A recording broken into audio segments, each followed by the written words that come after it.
I think, unfortunately, we're going back to where we were 1 year ago, 1.5 years ago, when Angela Merkel said that she wouldn't run again for the party presidency, and that opened up this whole process of, trying to pick a new leader, with AKK ultimately narrowly winning that contest.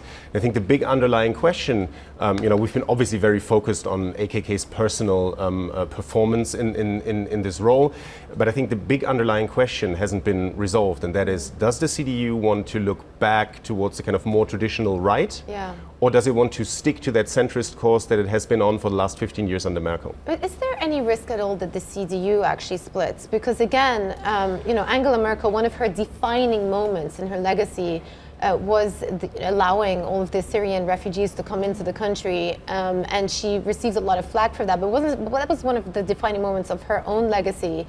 But since then, the CDU has shifted increasingly more right, and ostensibly to put up a fight against the AfD, who have been very, very anti-immigration. And this was really illustrated by what happened in Thuringia over the weekend. They had no choice but to go in that direction to secure the seats. Yeah, I think that's exactly the strategic dilemma. And obviously, yes, there was the migration crisis. Before that, we had the Eurozone crisis. This whole story of the CDU kind of reacting to the reality that the center has basically become more liberal in Germany, and Merkel was very good catering to that center, while at the same time, as you say, the strong demand from within the CDU being there to say, well, look, we need to kind of stick to our traditionalist credentials. And I think what we've seen from AKK's failure in this role in just 1 year, basically, is that this structural question hasn't been resolved, and it will be with us until the very end of Merkel's chancellery.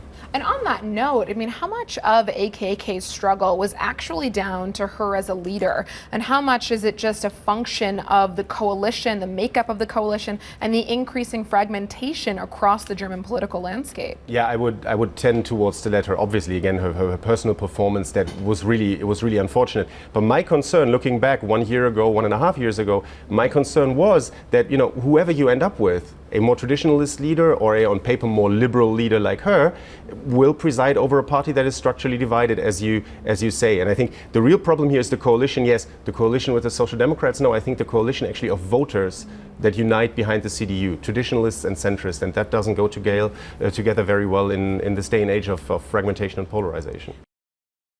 Hi, I'm Joanna Bersecci, and thank you for watching. You can check out more of our videos by clicking on the boxes on the screen. And don't forget to subscribe to our channel for more from CNBC International. Thank you for watching.